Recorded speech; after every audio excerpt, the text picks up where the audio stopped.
Habari zenu wa Tanzania. Sasa leo nilikuwa nataka tuongelee vitu viwili vya muhimu. Cha kwanza ni kuhusu maandamano ya Disemba 9. Nilikuwa naona this time tubadilishe strategy kidogo. Last time I think moja ya matatizo yaliyojitokeza kwenye maandamano yaliyopita ni kwamba watu hawakuwa na direction, kwamba wakutanie wapi. Yani watu walikuwa makundi sehemu tofauti tofauti na kulikuwa kuna confusion ya kwamba watu waelekee wapi. So I think this time it's crucial kwamba kila mkoa, kila mji kuwe kuna sehemu ambayo ndio kila mtu anatakiwa atoke alipotoka, atoke kwake alipotoka na afike kwenye eneo hilo.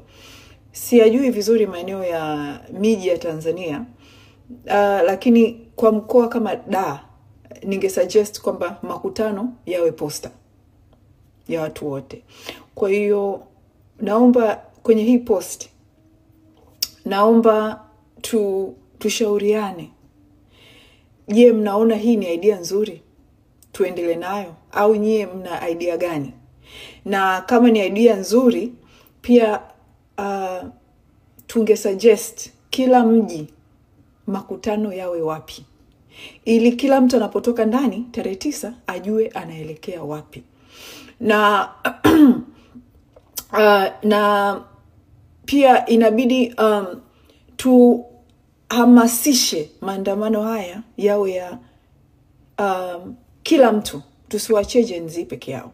At this point nchi nzima tumeumizwa, nchi nzima tumeguswa. Sidhani kama kuna Mtanzania ambaye hajapoteza mtu aliyekuwa anamjua, au hajapoteza mtu kwa mtu ambaye labda anamjua na huyo mtu kampoteza mtu. Sidhani kama yupo. Kwa kila mtu kaguswa na mauaji haya ambayo watu walikuwa wanadai haki wakaishia kuuawa.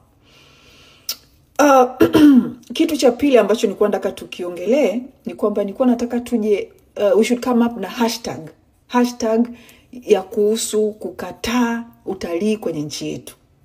Sasa yani inabidi hii hashtag trend ili mtu yote anayefikiria kuja Tanzania kwa ajili ya utalii akutane na hii hashtag na ajue wa Tanzania sasa hivi hatuko friendly na watalii, kwa sababu tungependa kupata support yao huko kwenye nchi zao wakipigania haki zetu, wakitusaidia sisi kupigania haki zetu, watusaidie kwenye serikali zao ili walete pressure kwenye serikali yetu, na waelewe kwamba Watanzania hatuelewe